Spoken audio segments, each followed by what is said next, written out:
Deandrae Pierre, 21 years old, from Brampton, Ontario, famously known as the Flower City.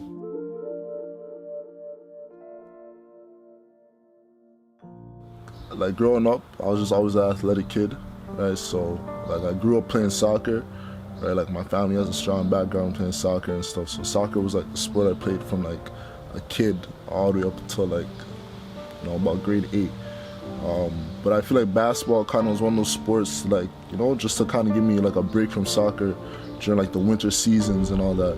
Right, so I remember playing like recreational basketball just for fun, you know what I mean? In between like the soccer seasons. Granted, I wasn't that good back then, like at all. But like I just kind of I fell in love with like, just the practices, like the team camaraderie, right? The traveling, like with basketball, you travel all over. Soccer, you don't really travel that much, you know what I mean? Like with basketball, like being a 13-year-old kid, 12-year-old kid traveling to the States for basketball tournaments, it's like, exciting. So I think that was kind of what drew me to the game, right? Just the excitement and like the whole atmosphere of the game itself kind of made me want to play it more. So I'd say like around grade 6, grade 7 is when I really kind of gravitated towards the game.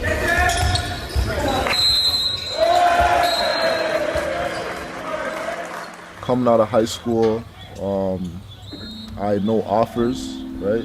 So it was tough, right? Like I had to kind of try to figure out what was gonna happen, like what was I gonna do next. During that summer, after grade 12 that year, went on a few unofficial visits out to like, East Coast teams, right? In the Connecticut, Boston, New York area, right? So I remember going over to Hartford, being one of them, and Hartford was perfect because it was in Connecticut, and I got a lot of family in Connecticut. So when I was over there, I was like, hey, this is a place where I actually could see myself being. I can be close to family, I can hoop, so let me go hard in this unofficial visit. So I remember playing against their guys, and like I'm literally killing them. Like I'm going crazy, like it's ridiculous. And afterwards, the coach over there was like, how are you not picked up yet? Like what's going on? Like how are you still looking for a school? And hearing those words from a D1 coach, obviously I'm like I don't even know what to tell you. Like, you know what I'm saying? Like, you see it. Like, clearly I should have a few offers here or there. I remember them telling me they got one offer left and they had given it to this one guy. And if he decides to commit to another school, the offer is yours. So hearing that, it gave me hope. It gave me a chance, you know what I'm saying? Like, to me, I'm thinking, okay, there's an opportunity for me. You know what I'm saying? Like, I remember I started doing research on this one guy that they're talking about, and I remember like trying to see what other offers he has and trying to see, okay, like is he gonna commit here or not, like here or there. So like literally that 2-week period when I came back home, and I'm waiting to hear from these coaches at Hartford was like probably like the hardest 2 weeks ever. Like I'm just anxious, very like just I want to hear the news. I want to hear the good news. You know what I mean? So I remember the coach hits me up, he messages me, and he's like, oh, unfortunately, the guy decided to commit here, right? So we have no more offers for this year. So again, that's another like, stab to the heart, you know what I mean? Another disappointing moment during that time. And so I'm here thinking like, damn, like how many more can I, like, of these can I take? Like how much more bad news can I take? He was very, like, that coach though, he was looking out for me. He tried to help me out. He said how he's gonna try to set me up with some junior colleges in the States, right? And after I do my year or 2 years over there, they're gonna come get me. So I'm thinking, okay, there's still, there's still hope, right? I still have a chance to make it into, like, the Division I doorway, right? It's not the conventional way, but a lot of guys do it, go JUCO and then end up D1. A lot of guys do it. So I'm thinking like, I can do it. So I remember they set me up with 2 schools, right? 2 JUCOs. I'm talking to both these JUCOs. I'm trying to debate which one I want to go to. One's in Texas and one's in Florida. And I remember talking to both of these schools, and the one in Florida just seemed a little bit more appealing to me, and it seemed like they kind of wanted me more. So I went with the one in Florida. And talking to that coach, he's asking for transcripts, everything, like, you know, the whole 9 yards.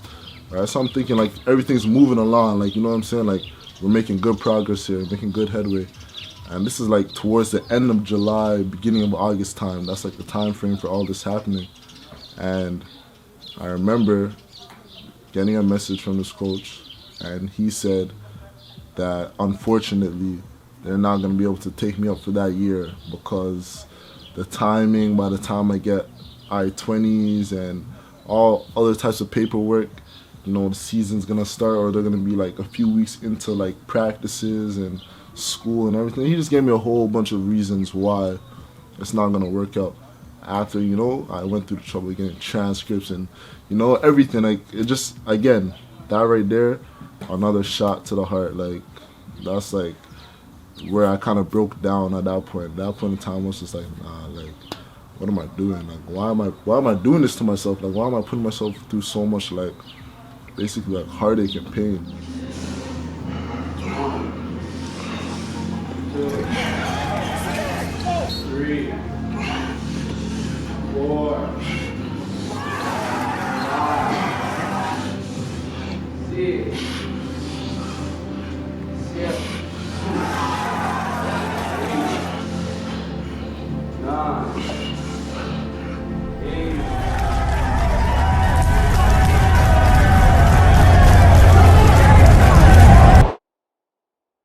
Thankfully, coach over at York, I had Coach Nate, right? He, you know, seen my potential from months before, right? I even like went on these tours and everything. Like, he had been watching me for months and seen my potential and knew the type of player I could be, right? And he was still persistent on taking a chance on me.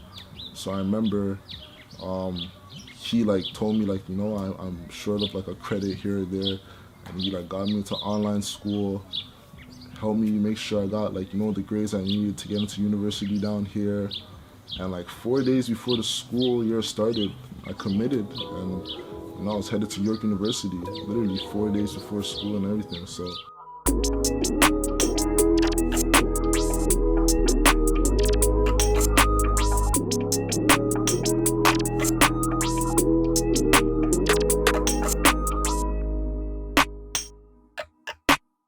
at the time, I didn't want to be at York, if I'm being truthfully honest.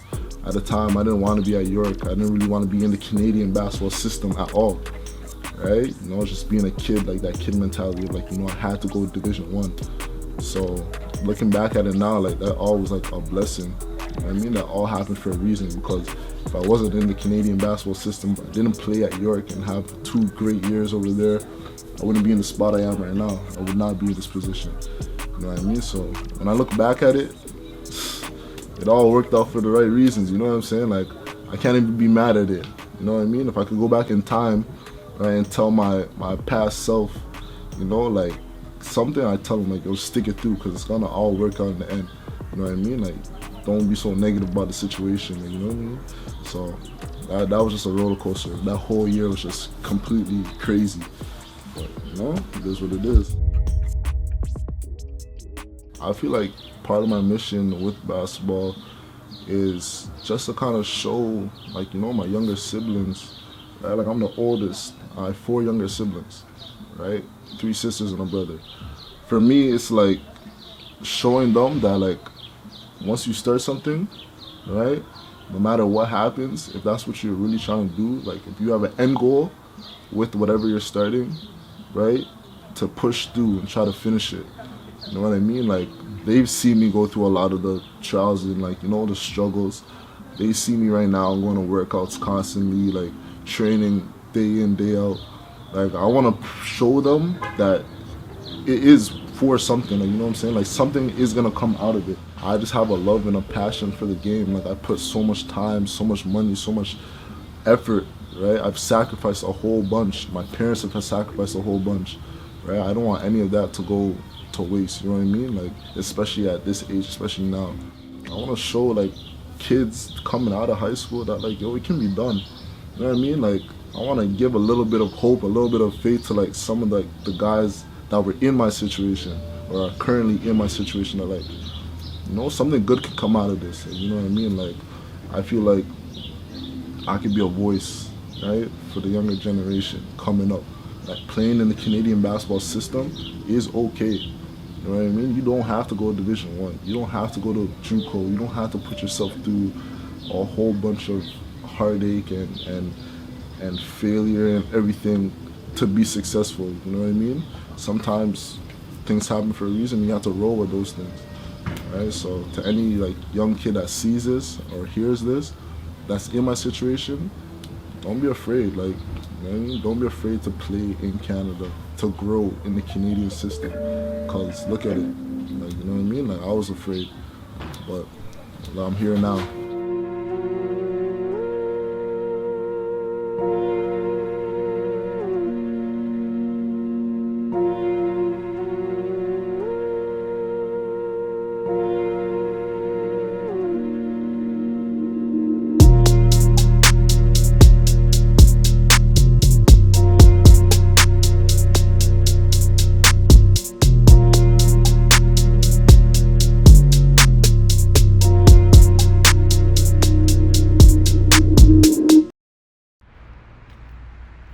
Season went great, you know what I mean? We ended up winning the championship in the end. You know what I mean? First time, I'll be honest, like, I'm winning something like that big. You know, I've won things before, but nothing as huge as that. You know what I mean? That's something that's gonna stick with me for the rest of my life.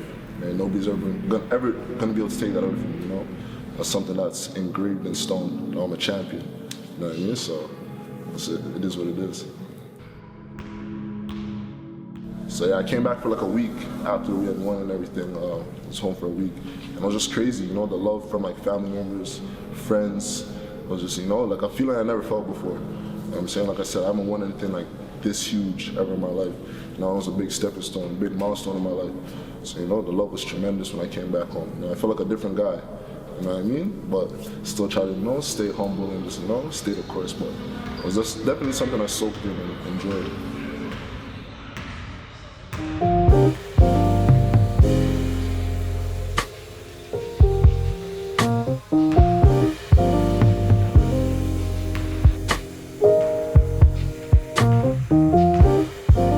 Honestly, like, friends and family, they already know I'm gonna keep going. You know what I mean? This is just the beginning.